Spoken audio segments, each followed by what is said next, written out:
Assalamualaikum warahmatullahi wabarakatuh. Apa kabar anak-anak sekalian?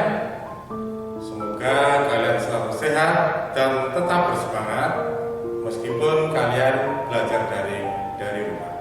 Anak-anakku yang hebat, pada kesempatan ini kalian akan belajar bersama Pak Wahyudi tentang materi pelajaran kelas 4, tema 3, peduli terhadap makhluk hidup.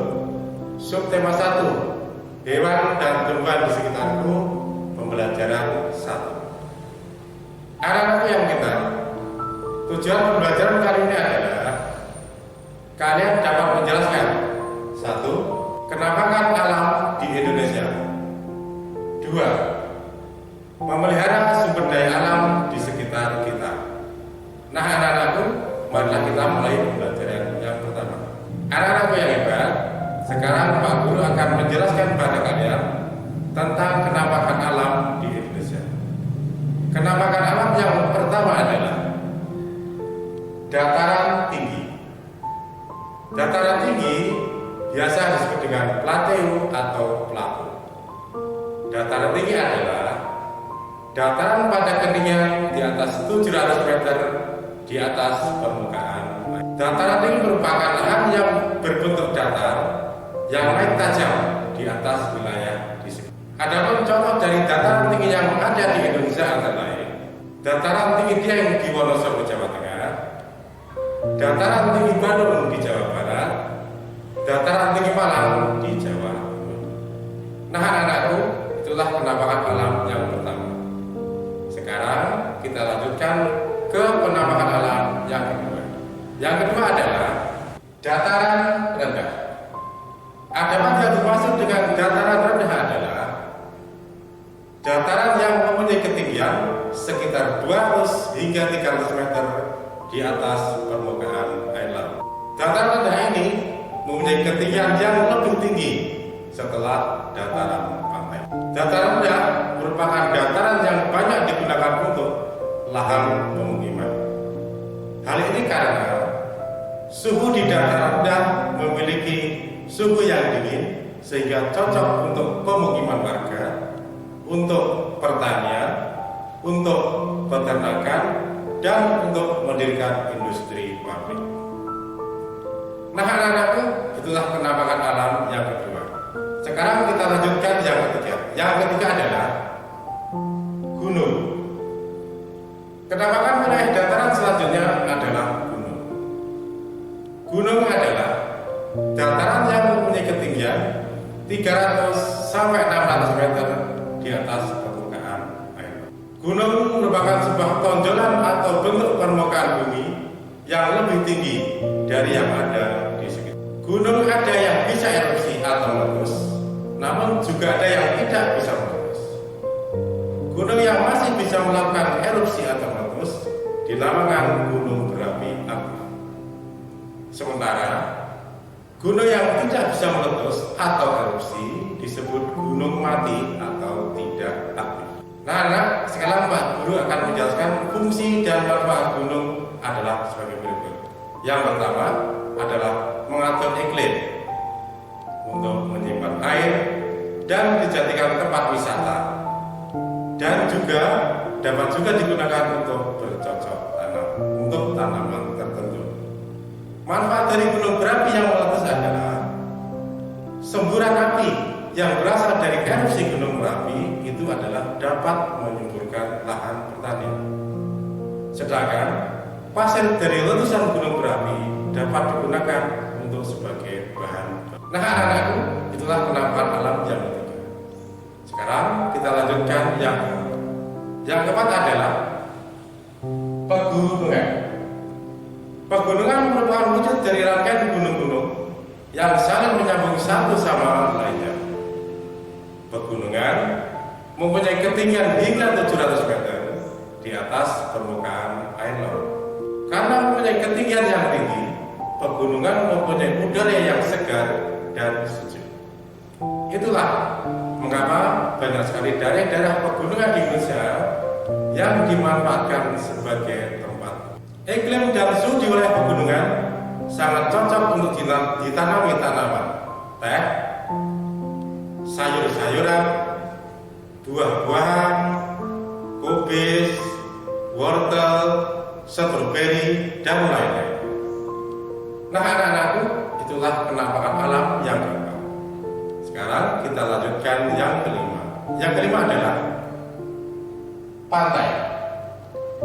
Pantai merupakan bagian dari dataran rendah.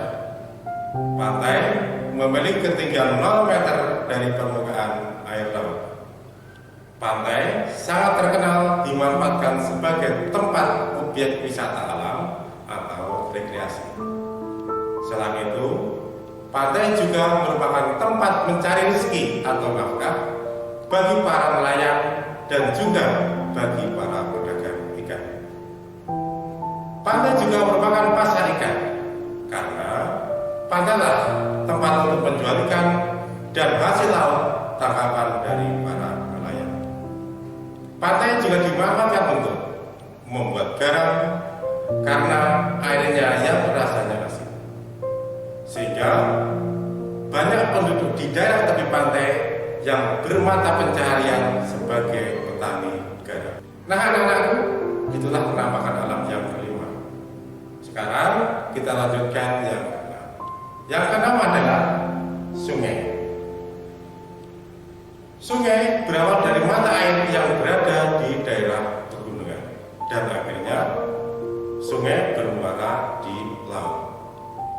Sungai dimanfaatkan oleh masyarakat untuk berbagai kegiatan manusia seperti tempat memelihara ikan dan juga digunakan untuk irigasi atau untuk mengairi sawah. Selain itu, sungai juga digunakan sebagai sarana transportasi yang menghubungkan daerah yang satu ke daerah yang lainnya.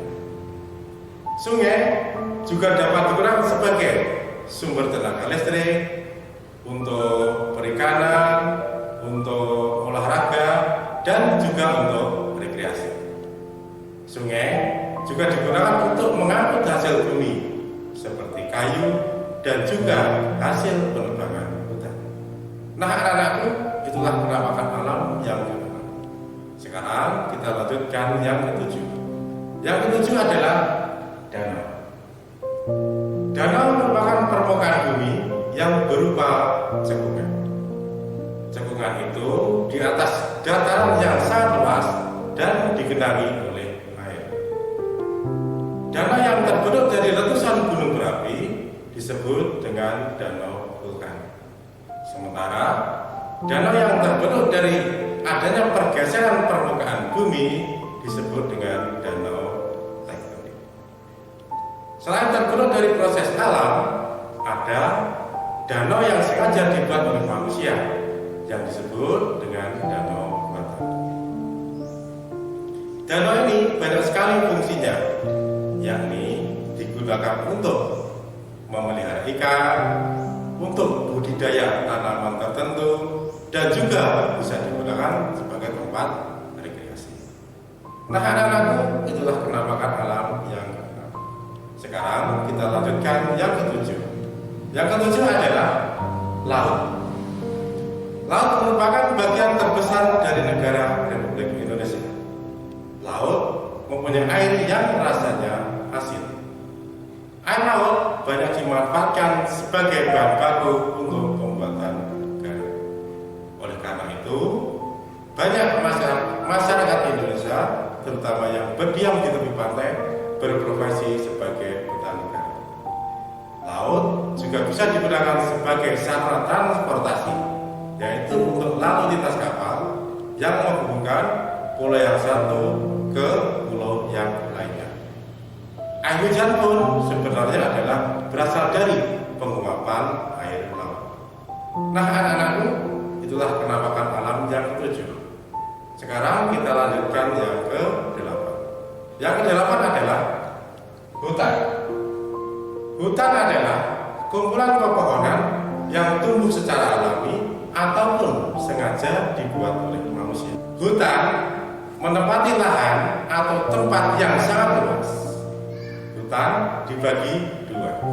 Yang pertama adalah hutan humukit.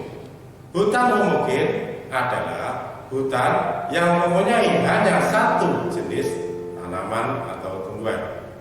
Sedangkan yang kedua adalah hutan heterogen. Hutan heterogen adalah hutan yang terdiri dari berbagai macam-macam pohon atau tanaman. Fungsi hutan adalah sebagai paru-paru dunia karena hutan tempat mengatur keluar dan masuknya oksigen dan karbon dioksida. Itulah Pak Guru sudah jelaskan kepada kalian tentang kenampakan alam.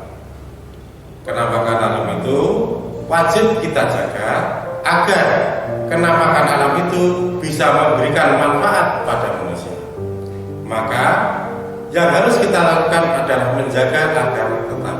Nah, sekarang Pak Guru akan menjelaskan pada kalian tentang cara menjaga kenampakan alam agar tetap lestari yang berada di sekitar kita. Yang pertama adalah 1. Memelihara kelestarian hutan. Apabila hutan dipelihara dengan baik, maka kita akan memperoleh hal sebagai berikut yang ada yang kita peroleh dari hutan. 1. Memelihara kelestarian hutan. Apabila hutan dipelihara dengan baik, maka kita akan memperoleh hasil sebagai berikut. 1. Udara di sekitar kita terasa sejuk dan nyaman. 2. Burung-burung dan hewan lainnya akan terus berkembang biak. Yang ketiga, tidak akan terjadi banjir dan tanah longsor di musim penghujan. Nah, anak-anakku, cara menjaga hutan adalah tidak melakukan penebangan liar atau pencurian kayu.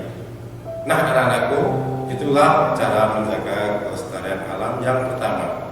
Sekarang kita lanjutkan yang kedua. 2. Memelihara sungai. Cara memelihara sungai dengan baik adalah 1. Tidak menangkap ikan dengan menggunakan racun. Yang kedua, tidak membuang limbah yang berbahaya ke sungai. Yang ketiga, tidak menggunakan sungai sebagai tempat mandi ataupun sebagai tempat buang air besar. Nah, anak-anakku, demikian pembahasan kali ini. Sebagai tugas hari ini, jawablah pertanyaan sebagai berikut. 1. Sebutkan 3 contoh dataran tinggi di Indonesia. 2. Sebutkan 3 kegiatan usaha yang dilakukan di dataran rendah. 3. Sebutkan 3 manfaat dari danau. 4. Sebutkan 3 keuntungan dari memelihara hutan. 5. Sebutkan 3 cara memelihara sungai. Kerjakan tugas ini pada guru kalian dan kirimkan hasilnya pada guru kelas kalian. Nah, anak-anakku, demikian pembelajaran kali ini. Terima kasih atas perhatiannya. Jangan lupa selalu jaga kesehatan. Bila itu Assalamualaikum warahmatullahi wabarakatuh.